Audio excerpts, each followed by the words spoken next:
ജയേന്ദ്രൻ കല്ലിങ്കൽ, ഇവിടെ C K ചന്ദ്രപ്പന് ധാർമ്മിക ഇടതുപക്ഷത്തിൽ തിരുത്തൽ ശക്തി അവകാശപ്പെടാനുണ്ട്. സി കെ ചന്ദ്രപ്പന് CPIക്ക്, വെളിയം ഭാർഗവന് CPIക്കും അതുണ്ട്. കാനം രാജേന്ദ്രന്റെയും ഒരുപക്ഷെ ആദ്യ കുറച്ചു കാലം അതുണ്ടായിരുന്നു. ഇപ്പോൾ ബിനോയ് വിശ്വം വന്ന് രാഷ്ട്രീയം വേറെ ബിസിനസ് വേറെ എന്നെങ്ങനെയാണ് നല്ലപോലെ ജമയം പറ്റുക? LDF അധികാരത്തിന്റെ ബൈ പ്രൊഡക്റ്റ് ആണ്. ചെയ്യാത്ത പണിക്ക് പിണറായി വിജയന്റെ മകൾ എന്ന ഒറ്റ പരിഗണനയിൽ കർത്തായുടെ കോടികളുടെ സഹായം അതടക്കം അന്നൊന്നും പറയാതെ ഇപ്പോൾ ഒന്ന് തിരുത്തൽ പറഞ്ഞിട്ട് കാര്യമുണ്ടോ? ജയേന്ദ്രൻ കല്ലിങ്കൽ, നിങ്ങളുടെ മന്ത്രിമാരും ആ പരാജയത്തിൽ ഒരേപോലെ ഉത്തരവാദികളാണ്. അല്ല, ഈ പരാജയത്തെ സംബന്ധിച്ചുള്ള ചർച്ചയല്ല ഇപ്പോൾ നടക്കുന്ന ഒന്നാമത്തെ വിഷയം. ഈ കഴിഞ്ഞ കാലഘട്ടങ്ങളിൽ LDFനെ തിരുത്തേണ്ടടുത്ത് തിരുത്താനും നേർവഴിക്ക് നയിക്കേണ്ടടുത്ത് നയിക്കാനും ഒക്കെ CPIക്കും LDF കൂട്ടായ ചർച്ചകൾക്കും കഴിഞ്ഞിട്ടുണ്ട് എന്ന് നമുക്ക് എല്ലാവർക്കും അറിയാം. നേരത്തെ ഇവിടെ സൂചിപ്പിച്ച PMCയുടെ വിഷയത്തെക്കുറിച്ച് കൂടുതൽ പറയുന്നില്ല. ബ്രൂവറി വിഷയം നമുക്ക് എല്ലാവർക്കും അറിയാം. പാലക്കാട് ബ്രൂവറിയുമായി ബന്ധപ്പെട്ട വിഷയത്തിനകത്ത് നമ്മളെടുത്ത നിലപാട് എങ്ങനെയാണ് മുന്നോട്ട് പോയത്, അതെങ്ങനെയാണ് അവസാനിച്ചത് നമുക്കറിയാം. എപ്പോഴൊക്കെ ഇടപെടേണ്ടതുണ്ടോ ആ സമയങ്ങളിലൊക്കെ ഇടപെടാൻ CPI അതിൻ്റെ ശക്തി കാണിച്ചിട്ടുണ്ട്. പിന്നെ എല്ലാ വിഷയങ്ങളും ഇടപെട്ട് നിരന്തരമായി കലയിക്കുന്നൊരു പ്രസ്ഥാനമാണ് CPI ഒരു ചർച്ച ഉണ്ടാക്കേണ്ട കാര്യമില്ല. പിന്നെ ഇവിടെ ഒരു കാര്യം കൂടി ഇത് പറയുന്നതിന് മുമ്പ് ഇവിടെ കോൺഗ്രസിൻ്റെ പ്രതിനിധി വസന്ത് പറഞ്ഞ ഒരു കാര്യം, നമുക്കെല്ലാവർക്കും ഒരു സന്തോഷവും ഇല്ല. കഴിഞ്ഞ 100 ദിവസം കൊണ്ട് നമ്മൾ കേരളം അനുഭവിച്ചു കഴിഞ്ഞു. ഈ ഓണക്കാലത്ത് പോലും ശക്തമായ വിലക്കയറ്റം, എത്ര രൂപയാണ് ഓരോ സാധനങ്ങളുടെ വില കൂടിയത് എന്നുള്ളതിനെ സംബന്ധിച്ച് ചർച്ച നടക്കേണ്ടതുണ്ട്. റേഷൻ കടകൾ, എങ്ങനെയാണ് റേഷൻ കടകൾ എന്ന് പറഞ്ഞാൽ ഒരു സംവിധാനമേ ഇല്ലാതായി മാറിയത് കഴിഞ്ഞ 100 ദിവസം കൊണ്ട് എങ്ങനെ മാറ്റിമറിക്കപ്പെട്ടു എന്ന് ചർച്ച ചെയ്യേണ്ടതുണ്ട്. കേരളം ഈ 100 ദിവസം കൊണ്ട് കണ്ട കള്ളക്കളികൾ എന്തൊക്കെയാണ് ചർച്ച ചെയ്യേണ്ടതുണ്ട്. അങ്ങനെ നിരവധി ചർച്ചകളുണ്ട്. ആ വിഷയം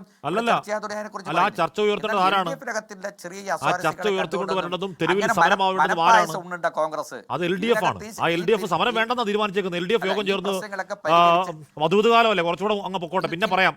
പിന്നെ അങ്ങനൊരു നിലപാടുണ്ടോ? അതെന്തൊരു നിലപാടാണ്? സമരം ചെയ്യാൻ ഒരു ഫാക്ടർ ഇല്ലാഞ്ഞിട്ടാണോ സമരം വേണ്ട തീരുമാനം? നിലപാട് ശക്തമായ അങ്ങനെ ദുർബലമായി മുട്ടുപറച്ച് നിൽക്കുകയാണ് പ്രതിപക്ഷം. പിന്നെ അങ്ങനെ നിങ്ങൾ സമരം നടത്തും, അങ്ങീ പറഞ്ഞ വിഷയങ്ങൾ എടുത്തുകൊണ്ടുവരും. സമരം വേണ്ടാന്നൊന്നും തീരുമാനിച്ചിട്ടില്ല. അത് ചിലപ്പോൾ ചില തർക്കത്തിന്റെ ഭാഗമായി LDF ഒന്നിച്ച് LDF ഇവിടെ പിരിച്ചുവിട്ടൊന്നുമില്ല. അതൊക്കെ ചുമ്മാ തോന്നലുകളാണ്. അതൊക്കെ നമുക്ക് സ്വപ്നം കാണുന്നതാണ് കോൺഗ്രസ്സുകാരെല്ലാം. LDF ശക്തമായി തന്നെ മുന്നോട്ട് പോകും. ഈ ഒരു തർക്കമുണ്ട്, ആ തർക്കം പരിഹരിക്കുന്നത് വരെ ഇത്തരത്തിലുള്ള പരസ്യമായ അഭിപ്രായ പ്രകടനം നടത്തിയത് ശരിയല്ല. ആ അഭിപ്രായമാണ് CPIക്കുള്ളത്.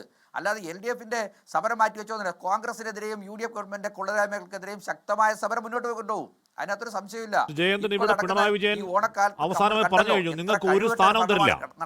ഇവിടെ പിണറായി വിജയൻ അവസാനം പറഞ്ഞു, നിങ്ങൾക്ക് ഒരു സ്ഥാനവും തരില്ല, അദ്ദേഹം എഴുതി കൊടുക്കണം. അദ്ദേഹം എഴുതി കൊടുക്കില്ല എന്നാലും അദ്ദേഹം തന്നെ വ്യക്തമായി പറഞ്ഞ് അദ്ദേഹം ആ നിലപാട് നിന്നാൽ CPIക്ക് എന്ത് ചെയ്യാൻ പറ്റും? LDF ഇറങ്ങിപ്പോകാൻ പറ്റുമോ? പ്രത്യേക ബ്ലോക്ക് ഇരിക്കാൻ പറ്റുമോ? തലയിൽ മാത്രം വെറുതെ പറയാമെന്നല്ലാതെ എന്തെങ്കിലും ചെയ്യാനുള്ള കരുത്ത് നിങ്ങൾക്കുണ്ടോ ജയേന്ദ്രൻ? കൂട്ടായ ചർച്ചയുടെ അടിസ്ഥാനത്തിലാണ് ഈ കരുത്തിന്റെ പ്രശ്നം. നമ്മൾ നേരത്തെ പോലെ കരുത്തിന്റെ പ്രശ്നമല്ല, കരുത്തൊരു ആശയത്തിന്റെ പ്രശ്നമാണ്, ആൾബലത്തിന്റെ പ്രശ്നമല്ല, നിലപാടിന്റെ പ്രശ്നമാണ്. അങ്ങനെ ഒരു നിലപാടിന്റെ അടിസ്ഥാനത്തിലാണ് LDF എന്ന് പറഞ്ഞ മുന്നണി ഉണ്ടായത്. ആ മുന്നണിയുടെ അടിസ്ഥാനത്തിൽ പരസ്പരം എല്ലാ കാലത്തും തർക്കങ്ങൾ ഉണ്ടായിട്ടുണ്ട്. പരസ്പരം ആശയവിനിമയത്തിൻ്റെ അടിസ്ഥാനത്തിൽ തർക്കങ്ങൾ പരിഹരിക്കപ്പെട്ടിട്ടുണ്ട്. അങ്ങനെ ഏകപക്ഷീയമായി ഒരാൾക്കൊരു തീരുമാനമെടുക്കാൻ കഴിയില്ല. അങ്ങനെ തീരുമാനമെടുക്കുന്ന ഒരു സംവിധാനമല്ല LDF. കഴിഞ്ഞ കാലങ്ങളിൽ അങ്ങനെ എടുത്തിട്ടുള്ള ചരിത്രവുമില്ല. അങ്ങനെ എടുത്താൽ തിരുത്താനുള്ള ശക്തി LDFന്റെ നേതാക്കന്മാർക്കുണ്ട്, CPMന്റെ നേതാക്കന്മാർക്കും CPIയുടെ നേതാക്കന്മാർക്കും ഉണ്ട്. അങ്ങനെ ഒരു നേതാവ് അങ്ങനെ ഒരു വാക്ക് പറഞ്ഞു എന്ന് പറഞ്ഞിട്ട് അത് വിശ്വസിച്ച് മടങ്ങിപ്പോകുന്നത് വരുമല്ല CPIയും ചിലപ്പോൾ CPM മൂലം ചില നേതാക്കന്മാരും.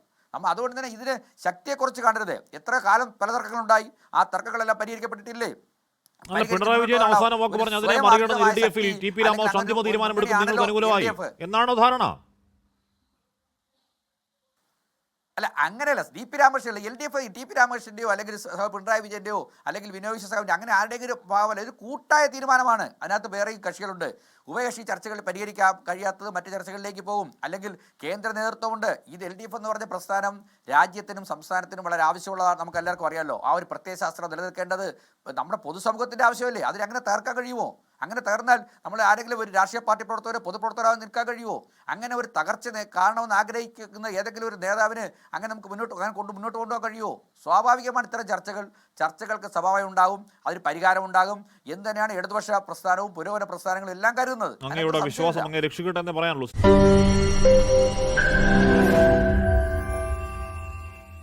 ലോകത്തെവിടെയായാലും ഏത് സമയത്തും 24 വാർത്തകളും ഓഗ്മെന്റഡ് റിയാലിറ്റി പാക്കേജുകളും എക്സ്പ്ലെയിനറുകളും വിശദമായി കാണാൻ ഞങ്ങളുടെ YouTube ചാനൽ നിങ്ങൾക്ക് സബ്സ്ക്രൈബ് ചെയ്യാം.